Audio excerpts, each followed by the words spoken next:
Buen día, mi nombre es Laura Angélica Machuca Soto, estudiante de la carrera de Negocios y Relaciones Internacionales, actualmente cursando la materia de Derecho Internacional Público. Sea cordialmente bienvenida, licenciada Lucinda Yamilet Andrade. A continuación, voy a desarrollar ¿cuál es el proceso de formación de un tratado internacional según la Convención de Viena? Es importante destacar que el Convenio de Viena ha sido considerado un referente obligado de la contratación internacional, ya que es un tratado que regula las relaciones diplomáticas entre los países y la inmunidad del personal diplomático. Fue adoptada el 18 de abril de 1961 en Viena, Austria, y entró en vigor el 24 de abril de 1964. Fue complementada en 1963 por la Convención de Viena sobre las relaciones culturales. 190 estados, todos los estados miembros de la ONU y los observadores como la Autoridad Nacional Palestina o la Santa Sede, pertenecen a la Convención. Y ya una vez explicado de qué hablaremos, para conocer el punto de partida de la celebración y ratificación de un tratado, lo desarrollaré iniciando primero con una pregunta. ¿Cómo se define un tratado? Bueno, junto a la descripción de frases que conforman el tratado, esto citado con el estudio de la Convención de Viena sobre los derechos de tratados internacionales de 1969, es importante destacar que en él se han aplicado los procesos en la República de El Salvador, donde se muestra quiénes serán los personajes, los sujetos, las autoridades que celebran los acuerdos y según la Constitución de la República de El Salvador, es un ejemplo, pudiéramos decirlo, tangible de lo que es el proceso de la formación de un tratado internacional. El tratado internacional como concepto se puede definir o se puede entender como un acuerdo internacional celebrado, escrito entre estados y regidos por el derecho internacional, ya que consiste en un instrumento único o en dos o más instrumentos conexos y cualquiera que sea la denominación particular, es decir, que un tratado internacional es un instrumento donde se consignan disposiciones, lineamientos pactados entre dos o más sujetos de derecho internacional con el fin de crear, modificar o extinguir obligaciones de derecho. Para Charles Rousseau, quien señala que el tratado internacional es un acuerdo entre sujetos de derecho, de agentes de, ¿cómo era la palabra? Destinatarios, sí, destinatarios, a producir determinados efectos jurídicos, definitivamente es la esencia para formar el concepto base de lo anterior definiciones que he dado en esta explicación. Y bueno, para lograr un tratado internacional según la Convención de Viena, ya mencionado anteriormente, hay que pasar por distintas fases. Estas fases que se presentarán a continuación son según la Convención de Viena de 1969.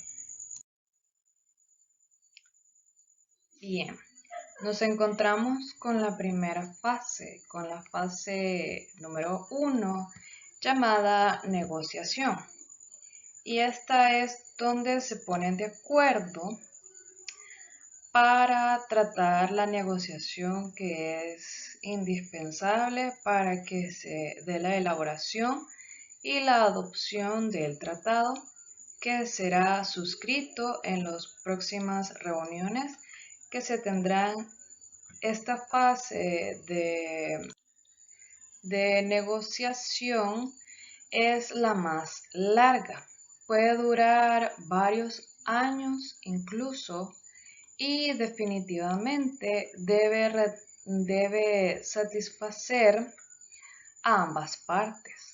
Durante esta primera fase es importante que se determine el objetivo, fin y contenido del tratado, cómo se va a dar la negociación del mismo y las lenguas, si se celebra entre distintas lenguas, entre distintos países, ¿verdad? Le debe definir en cuál es la más apropiada para la utilización del mismo.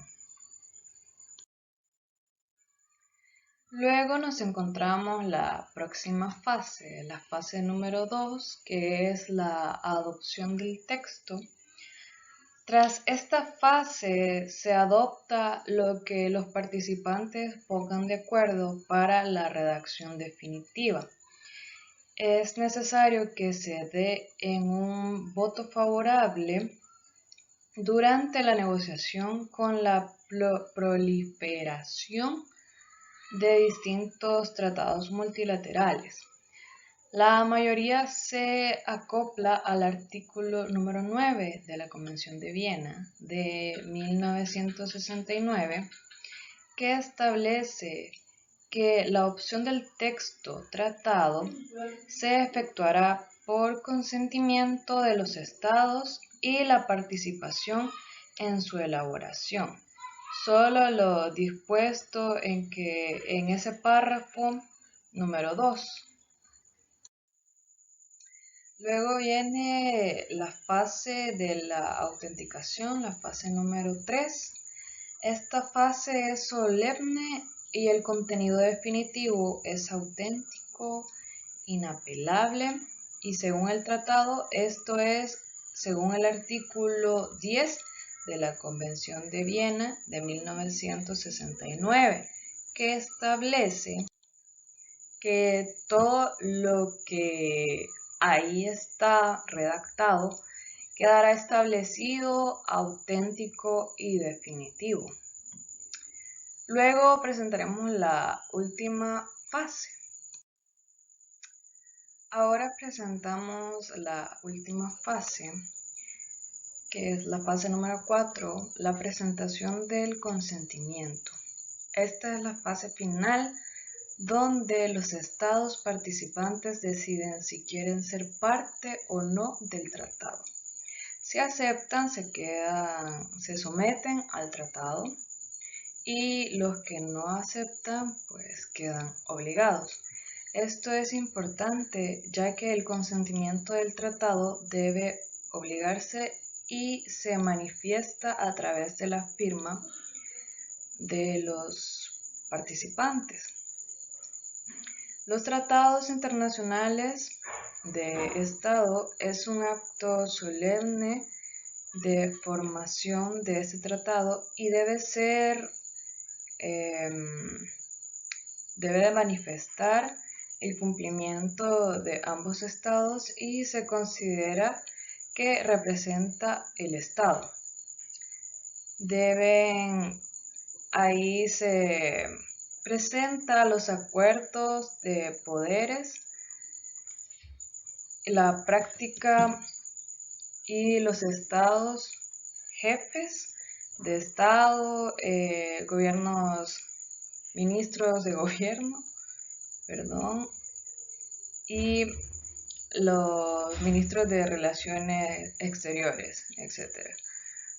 Por lo que están presentes en los actos relativos al tratado también los jefes de misiones diplomáticas, entre otros. Para concluir, es importante destacar que todas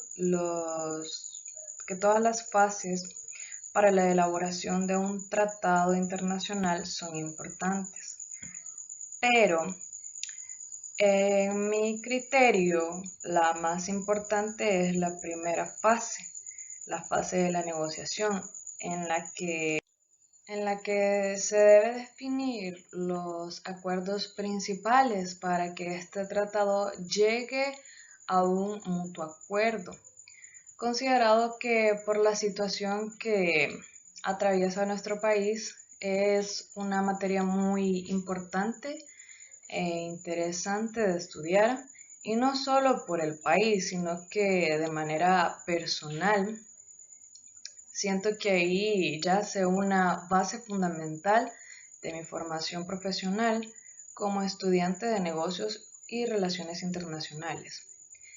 Es importante tomarlo con la seriedad y la responsabilidad que merece. Es por ello que debería ser de suma importancia para todas las personas que estudian esta carrera, futuros diplomáticos, etcétera, ¿verdad?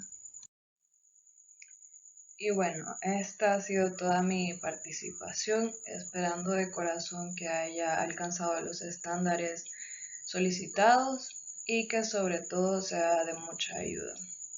Cordialmente me despido y espero tengan una semana exitosa. Muchas gracias.